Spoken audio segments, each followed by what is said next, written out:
ሰላም ጤና ይስጥልኝ የእግዚአብሔር ቤተሰቦች እንዴት ቆይታችኋል? ይህ የእረኛው መንገድ የዩቲዩብ ሾዋችን ነው። እንኳን ደህና መጣችሁ። ይህ የእረኛው መንገድ የዩቲዩብ ሾው ነው። እንደተለመደው ከእግዚአብሔር ቃል አንፃር አንዳንድ ጉዳዮችን እያነሳን እንወያያለን። ዛሬ የመረጥነው ቶፒክ ስለ ጭንቀት ነው። ጭንቀት ዛሬን የምንኖርበትን የተስፋ ብርሃን የሚያደበዝዝ ኃይል የሚያሳጣን፣ አቅም የሚያሳጣን፣ ኢነርጂ የሚያሳጣን በጣም ተስፋን የሚያጠወልግ ክፉ በሽታ ነው።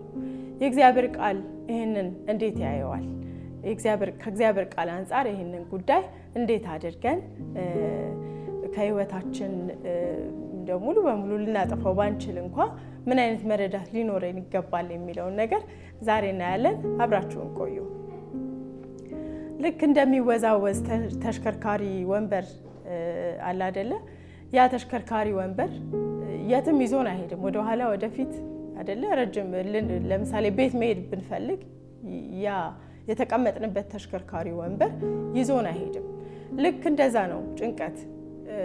አንድ የሆነ የቤት ስራ ይሰጠንና የትም ላያደርሰን ያንን ጉዳይ ስናመነዥግ፣ ያንን ጉዳይ ስናወጣ ስናወርድ ምንም ላይ ፈይድ ቀናችንን የሚያበላሽ፣ ዘመናችንን የሚያበላሽ፣ ጉልበታችንን የሚበዘብስ ክፉ ነገር ነው። እኛ የእግዚአብሔር ቃል በሰጠን መርህ የምንመላለስ ሰዎች ስለሆንን እንደው ሰዋዊ ነው፣ ተፈጥሯዊ ባህሪ ነው ብለን እንዲሁ በደምሳሳው የምናልፈው ነገር አይደለም። የእግዚአብሔር ቃል ስለ ጭንቀት የሚነግረን ነገር ስላለ በጣም በአብዛኛው የጭንቀት መንስኤ ባላየነው ነገር፣ ባልደረስንበት ነገር ላይ የተመረኮዙ አሉታዊ የሆኑ ሀሳቦችን በአእምሯችን እየፈጠርን በዛ ጉዳይ ላይ የምንሆነው ወይ ደግሞ የሚፈጠርብን ስሜት ነው። ስለዚህ የቀን ስራችን ላይ፣ ትኩረታችን ላይ፣ ኢቭን ፊዚካል እንደዚህ አካላዊ ነገራችን ላይ ራሱ ተጽዕኖ የሚያመጣ በጣም ደግሞ ችግር በምንለው ነገር ላይ የመፍትሄ የማመንጨት አቅማችንንም ራሱ አቅም የሚያሳጣ ነገር ነው። መጽሐፍ ቅዱሳችን የጭንቀት ምክንያት ብሎ ያስቀመጣቸው ነገሮች አሉ። ዛሬ በጣም በተለየ ሁኔታ ያንን ነው እንድናይ የፈለኩት። ከሁኔታዎች ይልቅ በእግዚአብሔር እንክብካቤ፣ በእግዚአብሔር ኃይል መታመን ሲያቅተን ጭንቀት ለሚባለው ነገር ታልፈን እንሰጣለን። መጽሐፍ ቅዱሳችን የእግዚአብሔር ቃል ሲናገር ማቴዎስ 6 ከቁጥር 25 እስከ 30 እናንተ እምነት የጎደላችሁ ምን እንለብሳለን፣ ምን እንበላለን ብላችሁ ስለምን ትጨነቃላችሁ?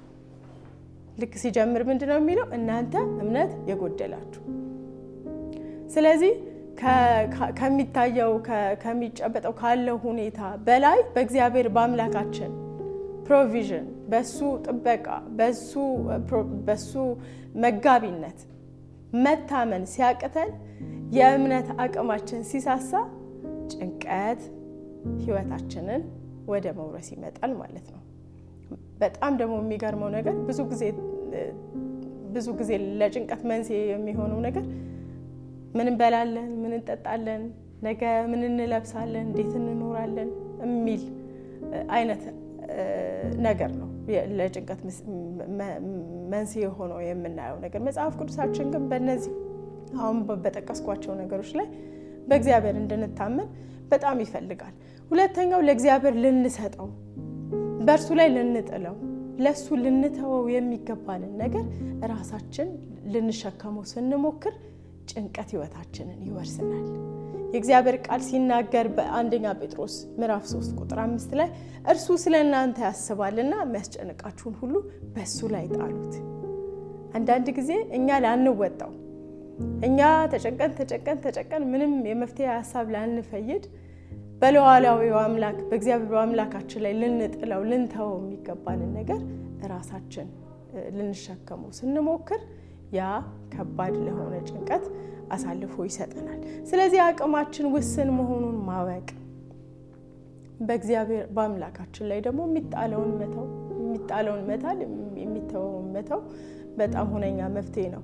ሌላው ስለ ነገ ቀደም ብዬ የመጀመሪያው ሐሳብ ላይ ሜንሽን አድርጌዋለሁ። በአእምሯችን የምንፈጥረውን ስለ ነገ የምንስላቸው ነገሮች በጣም በተቻለ መጠን ጤናማ እንዲሆኑ ካልጣርን በስተቀር አሉታዊ ከሆኑ ኔጋቲቭ በሆነ ነገር የሚሞላ ከሆነ ለጭንቀት ታልፈን መሰጠታችን እሙን ነው። ማቴዎስ 6 ቁጥር 34 ላይ የእግዚአብሔር ቃል ሲናገር ምን ይላል?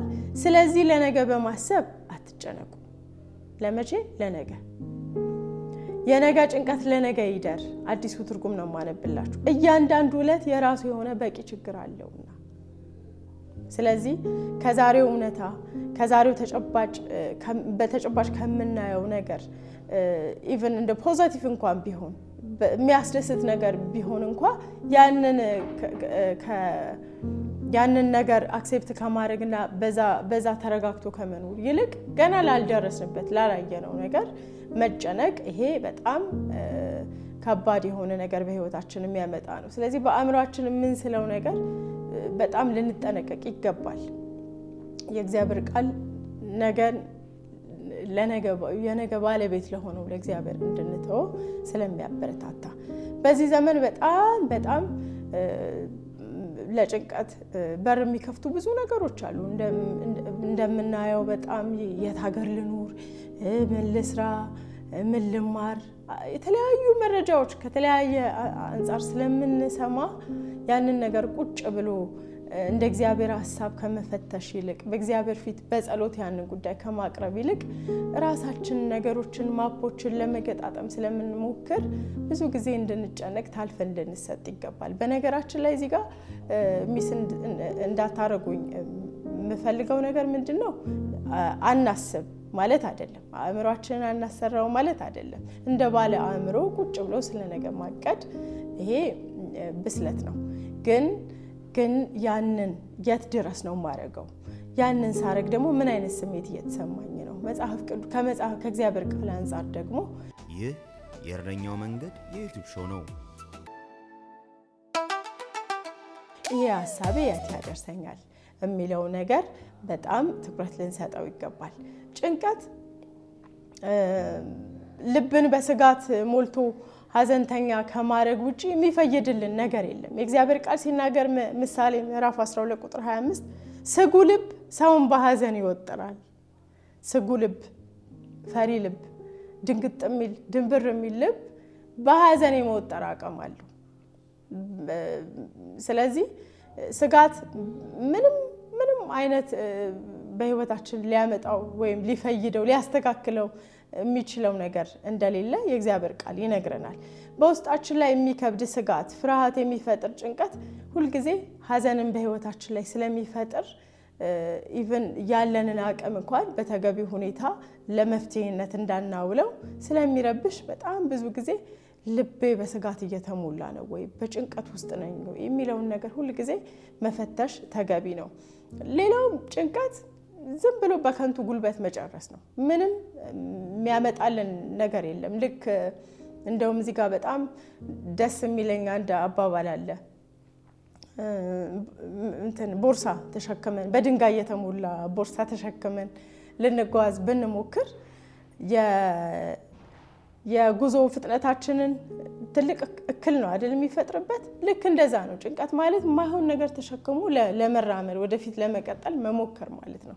ስለዚህ የመሄድ አቅማችንን የመዘርጋት አቅማችንን የሚገድብ ስለሆነ በጣም በዚህ ጉዳይ ላይ ውስጣችንን ልናዳምጥ እንደሚገባ ማሳሰብ እወዳለሁ። ጭንቀት አደጋን ወይም ችግርን የማጋነን የማግዘፍ ባህሪ ያለው አንድ ነገር ሀፕን ሲያደርግ በህይወታችን ቁጭ ብለን እንደ ባለ አእምሮ እንደ መንፈሳዊ ሰው የእግዚአብሔር መንፈስ ውስጡ እንዳለው ሰው ነገሮችን ቁጭ ብለን ወደ ምንድነው መፍትሄው፣ ምን አይነት መንገድ ብከተል ያዋጣኛል፣ በምን አይነት መንገድ ይሄ የተፈጠረ ፕሮብሌም ፊክስ ሊደረግ ይገባል የሚለውን ነገር ራሱ ተረጋግተን እንዳናስብ፣ ስክን ብለን እንዳናስብ፣ የመፍትሄ ሀሳቦችን እንዳናፈልቅ ትልቅ እክል የሚፈጥርብን ነገር እንደሆነ ማሰብ መቻል አለብን።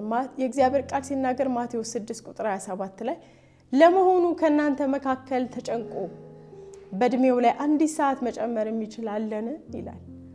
ከኛ መካከል ተጨንቆ ለችግሩ መፍትሄ ሊያመጣ የሚችል የለም። በቃ አቅማችን እዚህ ድረስ ነው። የመፍትሄ ሰጭነት ሉዓላዊ ኃይል ያለው በእግዚአብሔር እጅ ብቻ ነው። ስለዚህ ተጨንቀን ምንም እንደማናመጣ ምንም እንደማንፈይድ ባሰብን ጊዜ ለሚችለው ጌታ የመስጠት አቅም ስለምናዳብር የእግዚአብሔር ቃል የሚለንን መስማት መቻል አለብን። ስለዚህ ምን እናርግ? ጭንቀት እንግዲህ በጣም በብዙ አቅጣጫ ህይወታችንን የሚጎዳ ነገር ነው። መንፈሳዊ ህይወታችንን ይጎዳል፣ አካላችንን ይጎዳል፣ መፍትሄ የማመንጨት አቅማችንን ሁሉ ያሳጣናል። በጣም ብዙ አሉታዊ የሆኑ ተጽዕኖች በህይወታችን ያመጣል። መጽሐፍ ቅዱሳችንም ሲነግረን ደግሞ እንደ አንድ የሰው ተፈጥሮ ነው ብለን በደምሳሳው እንድናልፈው እንደማይፈልግ ካነሳናቸው ጥቅሶች ተምረናል። ስለዚህ ምን እናርግ? በቃ ሰውነን በዚህ ምድር ላይ በምንኖርበት በየትኛውም የህይወት እንቅስቃሴ ሊያስጨንቁ፣ ሊረብሹ፣ ሊያውኩ፣ ሊያንገጫግጩ የሚችሉ ነገሮች በህይወታችን ሀፕን ያደርጋሉ። ስለዚህ ምን እናርግ? የእግዚአብሔር ቃል የመፍትሄ ሀሳቦችን ይሰጠናል። አንደኛ ጴጥሮስ በጣም ወደው ቃል አንደኛ ጴጥሮስ ምዕራፍ 5 ቁጥር 7 እርሱ ስለናንተ ስለሚያስብ የሚያስጨንቃችሁን ሁሉ በሱ ላይ ጣሉት። የመጀመሪያው መፍትሄ ይሄ ነው። ስለኛ የሚያስብ አለ። ስለኛ የሚያስብ አምላክ ስላለ የሚያስጨንቀንን ሁሉ በሱ ላይ መጣል፣ ይሄ የመጀመሪያው የጭንቀት ፍቱን መድኃኒት ነው። በሁለተኛ ደረጃ ላይለቅ የያዘን እጅ አለ። ላይተወን የያዘን ይሄ እጅ ለዘላለም እንደማይጥለን ልንታመነው ይገባል። የእግዚአብሔር ቃል በኢሳይያስ ምዕራፍ 41 ቁጥር 10 ላይ እንደዚህ ይላል፣ እኔ ካንተ ጋር ነኝና አትፍራ፣ አምላክህ ነኝና አትደንግጥ፣ አበረታሃለሁ፣ እረዳሃለሁ፣ በጽድቄም ቀኝ እጄ ደግፌ እይዝሃለሁ። ይሄ እጅ መንገድ ላይ ጥሎ የሚሄድ አይደለም። ይሄ እጅ እንደ ሊሰበር እንደሚችል ሸምበቆ ለጊዜው ደጋግፎ የሚያቆም አይደለም። ለዘላለም የማይጥል እጅ ነው። ለዘላለም የማይተው ሁሉ ጊዜ ተደግፈ ነው ብንኖር ጽኑና ኃያል ብርቱ እኛን ለመሸከም ወደ ኋላ የማይል እጅ ነው። ስለዚህ በእግዚአብሔር በአምላካችን ልንታመን ይገባል። ሌላው ከጭንቀት የመዳኛ እንደ መንፈሳዊ ሰው ትልቁ መጽሐፍ ቅዱስ የሚነግረን መድኃኒት በጸሎት ልመናችንን እናሳውቅ። አዎ ልንጨነቅ እንችላለን፣ ልንረበሽ እንችላለን፣ ልንታወክ እንችላለን። ይሄ ሁከት፣ ይሄ መረበሽ፣ ይሄ መጨነቅ ወደ ህይወታችን በመጣ ጊዜ እንንበርከክ። የእግዚአብሔር ቃል በፊልጵስዩስ ምዕራፍ 4 ቁጥር 6 ላይ እንደዚህ ይላል፣ በነገር ሁሉ በጸሎትና በምልጃ ከምስጋና ጋር ልመናችሁን በእግዚአብሔር ፊት አቅርቡ እንጂ በማናቸውም ነገር አትጨነቁ። ስለዚህ በጸሎት የረበሸንን ያወከንን አቅም ያሳጣንን ነገር በእግዚአብሔር ፊት እናቅርበው። ጸሎት ሁነኛ የጭንቀት መድኃኒት ነው ማለት ነው። ሌላው አይኖቻችንን ከጉድለቶቻችን ላይ እናንሳ። ቅድም እንዳልኳችሁ ነው፣ ባላየነው ባልደረስንበት በእኛ እጅ ባልሆነው ነገር ላይ ትኩረት አድርገን ጭንቀትን ከማባባስ ይልቅ ዛሬን የሰጠን ከዚች ማለዳ ጋር ያገናኘን እድሜን የጨመረልን ጌታ እያመሰገንን ፖዚቲቭ በሆነው እጃችን ላይ ባለው ሁሉም ትታችሁት በእግዚአብሔር ሉዓላዊ ህልውና በሱ እጅ መሆናችን በእግዚአብሔር አብሮነት እየተደሰትን እያመሰገንን መኖር፣ ይሄም በጣም ሁነኛ መድኃኒት ነው። የእግዚአብሔር ፈቃድ እንድናምነው እንጂ እንድንጨነቅ አይደለም። እንድንታመንበት ጌታ ይፈልጋል። እምነት በህይወታችን እግዚአብሔር እንዲሰራ ትልቁን በር የሚከፍት፣ ጭንቀት ደግሞ እግዚአብሔር አምላካችን በህይወታችን ሊሰራ ያለውን ነገር በር እየዘጋ የሚከለክል ነገር ነው። ስለዚህ መታመንን መጽሐፍ ቅዱሳችን ያበረታታል። ማቴዎስ 6 ቁጥር 34 ላይ ስለዚህ ለነገ በማሰብ አትጨነቁ፣ የነገ ጭንቀት ለነገ ይደር፣ እያንዳንዱ ዕለት የራሱ የሆነ በቂ ችግር አለውና።